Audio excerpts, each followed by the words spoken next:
ศลาวเป็นประเทศที่มีเสื้อศิลปะวัฒนธรรมที่เก่าแก่และมีหลายเผ่าชนดำรงชีวิตอยู่ห่วมกันอย่างเป็นผู้แผ่นแน่นหนาแผ่นดินคำผืนนี้ได้อัญมณีแห่งแง่นของมีเสียงแค้นเสียงกลองทางฮีบของประเพณีที่เป็นเอกลักษณ์ของแต่ละเผ่าเซน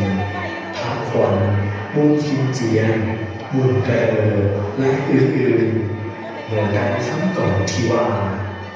ประเทศลาวก่อนกี้หลายปีผ่านมามีห้วยน้ำผู้ผาประเพณีกล่าวไว้